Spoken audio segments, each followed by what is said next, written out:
Welcome student.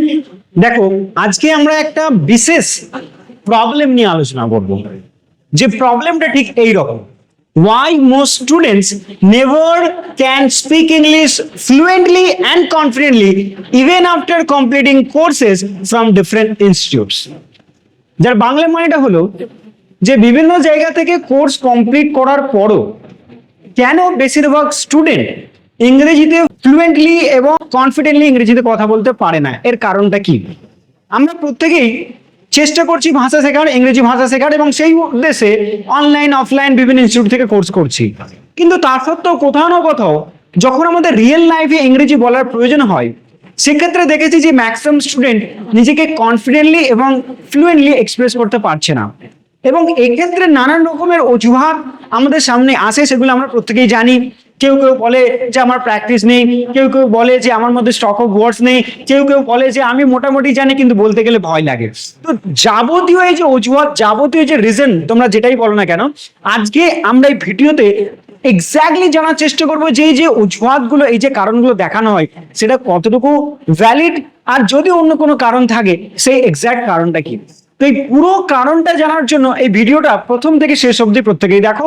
আমি step by step প্রত্যেকটা কারণ এবং কারণ ব্যাখ্যা করবো, এবং সেই কারণগুলো কিভাবে আমাদের জীবনের উপর প্রভাব ফেলে, যাতে আমরা একজন কনফিডেন্ট স্পিকার হতে পারি, সেই যে রাস্তা, সেই যে পাথ আমরা যেন তৈরি করতে পারি। তো চলো শুরু করি। প্রথমেই বোঝার চেষ্টা করো যে ইংরেজি ভাষা শেখার জন্য আমাদেরকে কয়েকটা স্টেপস বা কয়েকটা স্টেজ ওভারকাম করতে হবে, বা কয়েকটা স্টেপস এর মাধ্যমে ইংরেজি ভাষাটা শিখতে হবে। একজন মানুষ যে কমপ্লিটলি বিগিনার, অর্থাৎ মনে করো যে শুধুমাত্র ইংরেজি পড়তে পারে বা কিছু অর্থে বুঝতে পারে, তার করণীয় কি? তাকে যদি কেউ ইংরেজি শেখাতে চায় বা সে যদি ইংরেজি শিখতে চায়, কিভাবে সে ইংরেজিটা প্রথমে শিখবে? প্রথমে দেখো, যখন আমি বলি স্টেজ 1, তো আমি একটু লিখি। তো প্রথম যে স্টেপ বা প্রথম যে স্টেজটা, সেটা একটু ভালো করে লক্ষ্য করো, সেটা হচ্ছে স্টেজ 1। এই স্টেজ 1 আমরা কোনটাকে বলছি এবং কেন বলছি একটু ভালো করে লক্ষ্য করো। স্টেজ 1 অর্থ, যেটা মনে করো আমি একদমই ইংরেজি ভাষার কিছুই জানি না, একদম কিছু বলতে পারি না, আমাকে আমার প্রথম যে বিষয়বস্তুটা দরকার সেটা হচ্ছে কি লিখছি, আমি একটু বোর্ডে ভালো করে দেখো। সেটা আমি লিখছি, দেখো আমি কি লিখেছি, নলেজ। এবং নলেজ বলতে আমি কি বোঝাচ্ছি একটু ভালো করে বোঝো। নলেজ অর্থাৎ যে আমি ইংরেজি যে ভাষা বলবো, এই যে বলার জন্য আমার বেশ কিছু ইংরেজি ওয়ার্ড জানা দরকার, বা বেশ কিছু গ্রামার জানা দরকার, বা কিভাবে বলতে হয় সেই যে সেন্টেন্স ফরমেশন, কথা বলার ধরনটা আমার জানা দরকার। তো যখন আমি এই সমস্ত বিষয়বস্তুগুলো জানছি, আমার মধ্যে নলেজ আস্তে আস্তে ডেভেলপ হচ্ছে, আমি জানতে পারছি কোন কথাটাকে কিভাবে বলতে হয়। কিন্তু এখনো আমার মধ্যে বলার ক্ষমতা তৈরি হয়নি, আমি জাস্ট জানলাম যে এটা এইভাবে বলে বা ওটা ওইভাবে বলে, বা কেউ কোনো কথা বললে তার মানেটা বুঝতে পারছি, কারণ অলরেডি আমি ডিফারেন্ট ওয়ার্ডস এবং সেন্টেন্স স্ট্রাকচার বা গ্রামাটিক্যালি বেশ কিছুটা শিখেছি। তো এই যে নলেজ, ফার্স্ট অফ অল আমাদের যে স্টেজটা আমাদেরকে অ্যাচিভ করতে হবে, বা যে স্টেজের মধ্যে আমাদেরকে নিয়ে যেতে হবে, সেটা হচ্ছে নলেজ স্টেজ, বা সেটা হচ্ছে স্টেজ 1। যখন আমাদের মধ্যে নলেজ স্টেজ তৈরি হয়ে যায়, তারপরে আমাদের নেক্সট স্টেজটা কি বা নেক্সট স্টেপটা আমাদের মধ্যে কি, সেটা ভালো করে বোঝার চেষ্টা করো। সেকেন্ড স্টেজ, যেটা আমরা বলছি কি স্টেজ 2, সেই স্টেজটার আমরা কি নাম দিচ্ছি? এই স্টেজের আমরা নাম দিচ্ছি এবিলিটি স্টেজ। দেখো, এবিলিটি স্টেজ এটাকে কেন বলছি, কেন এটাকে আমরা বলছি এবিলিটি? যে আমি ইংরেজিতে কথা বলতে পারি, মোটামুটি আমি নিজের বক্তব্যকে রাখতে পারি, আমার মধ্যে কথা বলার ক্ষমতা বা সক্ষমতা আছে, আই ক্যান স্পিক ইংলিশ। তাহলে যখন একজন ব্যক্তির মধ্যে নলেজ আছে, অর্থাৎ সে যখন বিভিন্ন ওয়ার্ডের মানে জানে এবং গ্রামাটিক্যাল স্ট্রাকচারগুলো জানে, সে মোটামুটি সেটা ফলো করে নিজের বক্তব্য বলা শুরু করছে, সিঙ্গেল সিঙ্গেল সেন্টেন্স, ছোট ছোট কথাবার্তা, এবং কেউ কিছু জিজ্ঞাসা করলে তার রিপ্লাই করতে পারছে, বা নিজে কাউকে প্রশ্ন করতে পারছে, যে ছোট ছোট সংক্ষিপ্ত কথাগুলো বলতে পারছে। এটুকু হচ্ছে তার মধ্যে সক্ষমতা এলো। বা সে হয়তো কোনো কথা যখন এক্সপ্লেন করতে চাইছে, এই যে এক্সপ্লেনের জায়গায় তার প্রবলেম হচ্ছে, এবং সে যখন কথা বলছে, কথা বলার ধরনটা ঠিক এইরকম যে yes, I can speak English and I learned English from SM Spoken English Academy because I think, তো তার কথা বলার ধরনটা এইভাবে আমাদের বুঝতে হবে। কিন্তু এর থেকে বোঝা যাচ্ছে যে তার মোটামুটি কথা বলার একটা এবিলিটি আছে। কিন্তু তার ওয়ে অফ স্পিকিংটা সেই লেভেলে ফ্লুয়েন্ট বা সেই লেভেলে কনফিডেন্টলি সে এখনো কথা বলতে শেখেনি, তার মধ্যে কোনো ফ্লো তৈরি হয়নি। ওকে, যে কথা বলার একটা ফ্লো, এই যে আমরা বাংলায় কথা বলছি বা কোনো একজন ব্যক্তি যখন কোনো একটা বক্তব্য রাখতে চাইছে তার কথা বলার মধ্যে একটা ফ্লো থাকে।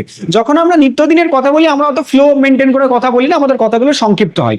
কিন্তু একটা বক্তব্যকে নিজেকে এক্সপ্রেস করতে গেলে এক্সপ্রেশনের জায়গাগুলোতে একটা ফ্লো তৈরি করা যায়। তো এই ফ্লো তৈরি করতে গেলে আমাদের স্টেজ 3, এরপর আমরা চলে আসবো স্টেজ 3। স্টেজ 3টাতে আমরা কি করব, আমাদের যখন কথা বলার এবিলিটি আছে, নেক্সট আমরা টার্গেট করব ফ্লুয়েন্সি। দেখো ফ্লুয়েন্সি, কেন ফ্লুয়েন্সি? প্রথমে আমি কিছু জানতাম না, আমি জানলাম বলে আমি কথা বলা শুরু করলাম। যখনই আমি কথা বলতে পারছি, আমার মধ্যে এবিলিটি আছে, আমাকে চেষ্টা করতে হবে বেশিরভাগ সময়টা কথা বলার, অর্থাৎ প্র্যাকটিস করার। যখন আমরা অনর্গল কথা বলতেই থাকবো, সেই ভাষাটাকে ইউজ করে 2 মিনিট 5 মিনিট আধা ঘন্টা প্রতিদিন সময় করে বা মানুষের সঙ্গে কথা বলবো, আস্তে আস্তে এই যে আমি কথা বলতে বলতে যে আটকে যাচ্ছিলাম, yes I can speak English, এই আটকানোর জায়গাগুলোতে বাই অকওয়ার্ড সাউন্ডগুলো আস্তে আস্তে কমে আসবে। তখন আমি কথা বলবো, yes I can speak English and I learned English from SM spoken English academy and there I have done 6 months course. তাহলে এইভাবে আমার কথা বলার মধ্যে একটা স্পষ্টতা, একটা ফ্লো আসবে, যে ফ্লোটা বেশ শুনতে ভালো লাগবে। তো যখন আমি প্রচুর পরিমাণে কথা বলবো, আস্তে আস্তে বেশি বেশি করে কথা বলবো, আমার কথা বলার ক্ষমতা যখন তৈরি হয়ে গেছে, ঠিক তারপর থেকে ঠিক নেক্সট স্টেজ থেকে তখন আমার মধ্যে কি আসবে, ফ্লুয়েন্সি। এটা বলে আমরা কি স্টেজ 3 ফ্লুয়েন্সি স্টেজ। একজন স্টুডেন্ট ফ্লুয়েন্ট কিভাবে হতে পারে? একজন স্টুডেন্ট যখন তার মধ্যে এবিলিটি আসছে, সে নিজে সেলফ টক করে সেলফ প্র্যাকটিস করেও ফ্লুয়েন্ট হতে পারে, বা যে কোনো পরিবেশে বন্ধু বান্ধবের সঙ্গে কথা বলে ফ্লুয়েন্ট হতে পারে। কিন্তু সব থেকে ভাইটাল এবং সব থেকে ইম্পর্টেন্ট যে স্টেজটা, সেটা কি? সেটা হচ্ছে 4 নম্বর স্টেজ। সেটার নাম হচ্ছে, দেখো আমি এখানে লিখছি কি, স্টেজ 4। এই স্টেজ 4-এ আমরা কি ডেভেলপ করবো একটু ভালো করে বোঝো। স্টেজ 4-এ সব থেকে বেশি ইম্পর্ট্যান্ট যেটা আমরা সকলেই চাই, সেটা হচ্ছে কনফিডেন্স আমরা সকলেই ডেভেলপ করতে চাই।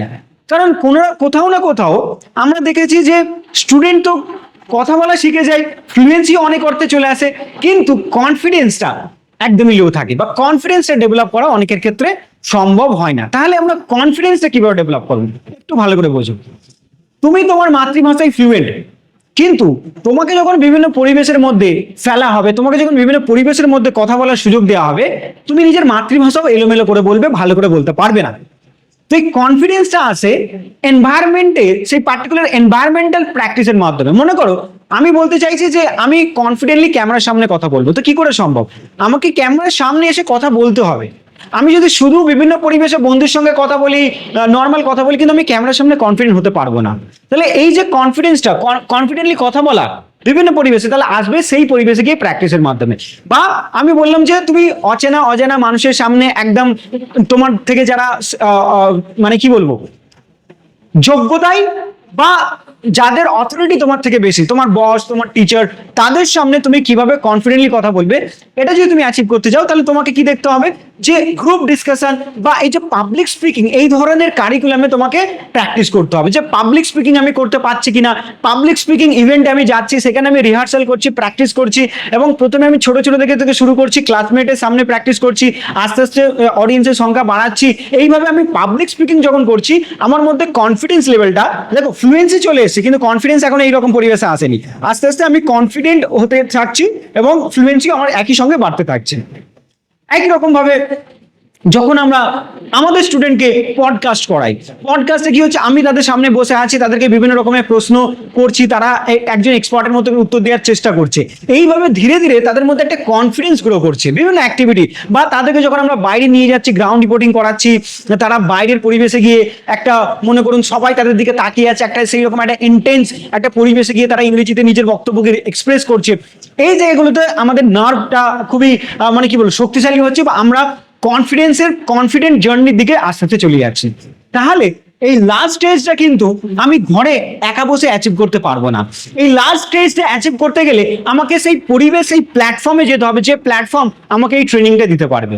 তাই আমরা এসএম স্পোকেন ইংলিশ একাডেমি আমরা এটা বুঝি, আমরা এটা জানি যে একজন স্টুডেন্ট ফ্লুয়েন্ট হয়ে গেলেও তার অনেক সমস্যা থাকতে পারে কনফিডেন্সের জায়গাটা, বা যেটাকে আমরা বলি প্রফেশনাল স্পিকিং। সেই ফ্লুয়েন্সি এবং প্রফেশনাল স্পিকিং এক হয় না। আমরা ইংরেজি শিখছি বাই ডিফল্ট আমাদের প্রফেশনাল গ্রোথের জন্য, কিন্তু সেই প্রফেশনাল গ্রোথ আটকে থাকবে যদি না আমি প্রফেশনালি কথা বলতে পারি। তো সেই প্রফেশনাল স্পিকিং, ওকে, বা আমরা যেটাকে বলি যে আমাদের হচ্ছে প্রফেশনাল স্পোকেন ইংলিশ কোর্স, যেটা সেটা আমাদের স্টুডেন্টকে এইরকম পরিবেশে তাদেরকে নিয়ে গিয়ে তাদেরকে কথা বলানো হচ্ছে, তাদেরকে ট্রেন করা হচ্ছে, যাতে তারা সমস্ত রকম পরিবেশে কনফিডেন্টলি নিজেকে এক্সপ্রেস করতে পারে। এটা হচ্ছে আমাদের টার্গেট। তাহলে আমরা দেখলাম যে 4টে স্টেজ। কি কি একটু ভালো করে আমরা দেখি। 4টে স্টেজ। স্টেজ 1, দেখো স্টেজ 1 আমরা কি শিখছি? প্রথমে আমরা নলেজ গেইন করছি, আমরা ইংরেজি ল্যাঙ্গুয়েজের বিভিন্ন টপিক গুলো শিখছি, কিছু কিছু অর্থে গ্রামার ইত্যাদি ইত্যাদি আমি আগেই বলেছি। আচ্ছা, স্টেজ 2 এ যখন আমার মধ্যে নলেজ চলে এলো, আমি আস্তে আস্তে এবার কথা বলা শুরু করলাম, মানে আমার মধ্যে কথা বলার একটা ক্ষমতা তৈরি হলো, এবিলিটি স্টেজ। ওকে, আর স্টেজ 3 তে যখন আমি কথা বলতে পারছি এবং কথাটা বেশ আমি কুড়েমি না করে বেশ ভালো মতো সকলের সঙ্গে কথা বলার অনবরত চেষ্টা করছি, যখনই কথা বলার সুযোগ পাচ্ছি আমি কথা বলছি, তখন আমার মধ্যে আস্তে আস্তে ডেভেলপ হচ্ছে ফ্লুয়েন্সি। আমার মধ্যে কথা বলার মধ্যে একটা ফ্লো তৈরি হচ্ছে, ফ্লোতে আমি কথা বলতে পারছি। আর সব থেকে ইম্পর্টেন্ট যে স্টেজটা, স্টেজ 4, এই স্টেজ 4 হচ্ছে সকলের জন্য ভাইটাল। এটাকে অ্যাচিভ না করলে অনেক অর্থে শেখাটা অসম্পূর্ণ থেকে গেল। স্টেজ 4টা কি হচ্ছে? কনফিডেন্স। এই কনফিডেন্সটা কিভাবে অ্যাচিভ করতে হয় অলরেডি আমি এক্সপ্লেন করলাম তোমাদের সামনে, যে কনফিডেন্স অ্যাচিভ করতে গেলে বা একজন কনফিডেন্স স্পিকার হতে গেলে কি করতে হবে। এরপরে আসি আমাদের মেন বক্তব্যে। মেন বক্তব্য কি ছিল? যে কেন বেশিরভাগ স্টুডেন্ট কোর্স করার পরও কনফিডেন্টলি কথা বলতে পারে না। ব্যাপারটা ভালো করে বুঝো। যখন আমরা কোনো একটা কোচিং সেন্টার বা কোনো একটা স্পোকেন ইংলিশ ইনস্টিটিউটে গিয়ে ইংরেজি ভাষা শিখতে চাই, সেখানে শেখানোর পদ্ধতিটা কেমন ভালো করে বুঝো। সেখানে প্রথম স্টেজ তারা করায়, যেটা কি করে স্টুডেন্টদেরকে বিভিন্ন নলেজ দেয়, যে দেখো যাওয়া মানে গো, আসা মানে কাম, এই যে বেসিক কথা, যে আমি তোমার সঙ্গে যাব, I will go with you, I will come with you. আচ্ছা, সে এটা করবে, হি উইল ডু দিস, বা আমি তোমাকে চিনি না, আই ডোন্ট নো ইউ। এই যে বেসিক সেন্টেন্স কিভাবে বলে, বেসিক সেন্টেন্সগুলো নলেজ আমাদেরকে প্রোভাইড করে। তাহলে প্রথম স্টেজে তারা আমাদেরকে করালো, খুব ভালো কথা। আমি জানলাম যে এটার মানে ওটা, ওটার মানে সেটা, এইভাবে বলতে গেলে ওটাই বলতে হবে।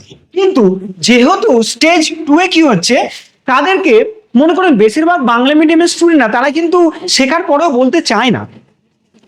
অনেক কারণ থাকে, বিগত ভিডিওতে আমরা অনেক আলোচনা করেছি, আবার একই কথা বলতে ভালো লাগছে না। তারা কথা বলতে চায় না, তাদের মধ্যে যে লজ্জা, ভয়, একটা ভুল হওয়ার সম্ভাবনা এই জন্য থাকার ফলে তারা কি হচ্ছে, বলা একটা এবিলিটি তৈরি করতে পারতো, কিন্তু তারা করে না। তারা কথা একদমই বলতে চায় না, ক্লাসের মধ্যে এসে বোর্ডের দিকে তাকিয়ে থাকে, স্যার কি করাচ্ছে, হ্যাঁ হ্যাঁ হ্যাঁ করে চলে যাচ্ছে। কিন্তু আমি যেটা শিখলাম, বেশ একটু ইংলিশে কথা বলি, বা আমি কোনো একটা প্রশ্ন আমার বন্ধুকে ইংরেজিতে করি, বা আমার যে প্রবলেমটা স্যারকে একটু ইংলিশে বলি, চেষ্টাই করে না, ভুল হওয়া তো দূরের কথা। তো এই জায়গাগুলো আমাদের শিক্ষক হিসেবে দায়িত্বটা কি, আমরা তো এই প্রবলেমটা আইডেন্টিফাই করেছি। এবার সমস্ত সময় যদি স্টুডেন্টের উপর আমরা দায়টা চাপিয়ে দিই, যে তোমরা প্রশ্ন করো না, তোমরা কথা বলো না, এই জন্য তোমরা শিখতে পারছো না, এটা হবে না। আমরা কি চেষ্টা করি যে এসএম স্পোকেন ইংলিশ একাডেমি, যে প্রত্যেক স্টুডেন্টকে ধরে ধরে কথা বলালাম, তাকে এমন কিছু দেওয়া যাতে সে ইংরেজিটা বলতে পারে। সেই অর্থে আমরা কি করি, তাদেরকে বিভিন্ন স্মল স্টোরি দিই, যাতে তারা সেটাকে ব্যাখ্যা করতে পারে। তাদেরকে বিভিন্ন রকম বাংলায় কথা বলি, তাদেরকে ইংরেজিতে কথা বলানোর চেষ্টা করা হয়। তাদের সঙ্গে কিউএনএ সেশন করি আমরা। কোনো একটা ছোট্ট মতো প্রশ্ন করলাম যে when do you feel happy the most, কখন তুমি সব থেকে বেশি খুশি হও, সে একটু এক্সপ্লেন করলো। বা তোমাকে আমি তাকে জিজ্ঞাসা করলাম what do you do in your free time, তুমি তোমার ফ্রি টাইমে কি করো, সে ছোট্ট করে একটু এক্সপ্লেন করলো। এইভাবে প্রথমে যখন কথা বলতে, নিজে থেকে কথা বলতে চায় না, তাকে প্রশ্ন করে করে করে করে, ছোট ছোট প্রশ্ন, ছোট ছোট কথা জিজ্ঞাসা করে করে তাকে কথা বলার একটা এবিলিটি স্টেজে আমরা নিয়ে আসি, যেটা কিন্তু ম্যাক্সিমাম ইনস্টিটিউটে তারা কিন্তু করে না। তারা তাদের শিক্ষকরা কি করেন, নলেজটা শেয়ার করে দেন, এবার যে প্র্যাকটিস করলো, যে কথা বললো তার দায়, না বললো তার দায়। তো এই অবধি খুব অর্থে তারা খুব জোর হলে স্টেজ 2 অবধি তারা শেখায়। কিন্তু আমরা কি করি, স্টুডেন্টকে স্টেজ 1, স্টেজ 2, তারপরে স্টেজ 3 ফ্লুয়েন্ট করানোর জন্য আমরা বিভিন্ন রকমের অ্যাক্টিভিটি প্ল্যান করি, গ্রুপ ডিসকাশন, ডিবেট, আচ্ছা, তারপরে কি হচ্ছে দেখো, যে র্যান্ডম টক, আমরা একটা প্রোগ্রাম আছে আমাদের, কিউএনএ তো রয়েছে। তো প্রচুর পরিমাণে আমরা এই ধরনের অ্যাক্টিভিটি করিয়ে স্টুডেন্টকে বাধ্য করি নিজের মুখ থেকে দু চারটে কথা বলা, নিজের মুখ থেকে ইংরেজি ভাষাটা বের করার। ওকে, তাহলে এই অর্থে যখন তারা শিখেছে এবং কথা বলছে এবং সেখানে তারপরেও তারা মিস্টেক করছে, সেই মিস্টেকগুলো অ্যাজ এ টিচার হিসেবে আমি দেখছি এবং তাদের মিস্টেকগুলো আস্তে আস্তে ঠিক করে যাচ্ছে। এরপর আমরা তাদেরকে কনফিডেন্ট করার জন্য কি করি, আমি যে বললাম যে আমাদের যে প্রোগ্রামগুলো আমরা রাখি, পাবলিক স্পিকিং, পডকাস্টিং, প্রেজেন্টেশন, তারপর হচ্ছে কি জার্নালিজম, ক্যামেরা কনফিডেন্স, এইগুলো রেখে তাদেরকে আলটিমেটলি কনফিডেন্ট করার চেষ্টা করি। তাহলে একজন স্টুডেন্টের পরিপূর্ণ লার্নিং বা পরিপূর্ণ ট্রেনিং হতে গেলে তাকে কিন্তু অনেকটা আমাদের সময় দিতে হচ্ছে, আমাদের অনেকটা হার্ডওয়ার্ক দিতে হচ্ছে, তবে একজন স্টুডেন্ট, একদম সাধারণ বাড়ির সাধারণ বাংলা মিডিয়ামের স্টুডেন্ট কনফিডেন্টলি কথা বলতে পারছে, ফ্লুয়েন্টলি কথা বলতে পারছে। আর যেহেতু আমাদের এই স্টেজ ওয়াইজ ভাগ করা আছে, প্রত্যেকটা স্টুডেন্টকে তার ক্ষমতা অনুযায়ী আমরা বিভিন্ন রকম স্টেজের মধ্য দিয়ে অতিক্রম করে একটা জায়গায় তৈরি করি, তাই আমাদের যে সমস্ত স্টুডেন্টরা, সে যেমন কোয়ালিটির স্টুডেন্ট হোক, হতে পারে ইংরেজিতে এসে একদমই দুর্বল বা মোটামুটি ভালো বা ভালো, তাকে কিন্তু আমরা একটা ভিন্ন ধরনের ট্রেনিং দিয়ে একদম জিরো থেকে একদম হিরো করার প্রচেষ্টা আমরা নিয়ে থাকি। তাই এই জন্যই আসল কারণ যে বেশিরভাগ স্পোকেন ইংলিশ ইনস্টিটিউট, বেশিরভাগ কোচিং সেন্টার যারা কিনা স্পোকেন ইংলিশের কোর্স করাচ্ছে, তাদের কোথাও না কোথাও একটা খামতি, তাদের কোথাও না কোথাও একটা মিস্টেক, তাদের কোথাও না কোথাও একটা অভাব আছে যে আমরা যেভাবে শেখাচ্ছি, যার দরুন কিন্তু মানুষ শেখার পরেও বিভিন্ন রকম অজুহাত দেয় যে আমার প্র্যাকটিস করা হয়নি, আমার এটা, আমার স্টক অফ ওয়ার্ডস নেই, আমার এটা নেই সেটা নেই, কি নেই না নেই সমস্ত কিছু তোমার এই পরিবেশে ডেভেলপ হয়ে যাবে, এই পরিবেশটাকেই তুমি শিখতে হবে। ওকে, তাহলে আশা করি তোমরা বুঝতে পেরেছো যে তুমি কোর্স করার পরেও কেন ইংরেজিতে কথা বলতে পারো না, তুমি এত ইউটিউব ভিডিও দেখো কেন ইংরেজিতে কথা বলতে পারো না, তুমি এত কিছু বই পড়েছো তাও কেন ইংরেজিতে কথা বলতে পারো না ফ্লুয়েন্টলি এবং কনফিডেন্টলি। আমি শুধু বলছি না এবিলিটি মানে বলতে পারা, আমরা কিন্তু তারপরে দুটো স্টেজ অ্যাচিভ করবো, ফ্লুয়েন্সি অ্যান্ড কনফিডেন্স। তো যদি তোমাদের এই ভিডিওটা ভালো লেগে থাকে, অতি অবশ্যই সমস্ত বাংলা মিডিয়ামের স্টুডেন্টের সঙ্গে শেয়ার করো, যাতে তারা নিজেদেরকে স্ট্রং করতে পারে, নিজেদেরকে সমাজে প্রতিষ্ঠিত করতে পারে, একজন কনফিডেন্ট এবং ফ্লুয়েন্ট স্পিকার হিসেবে নিজের পার্সোনালিটি ডেভেলপ করে।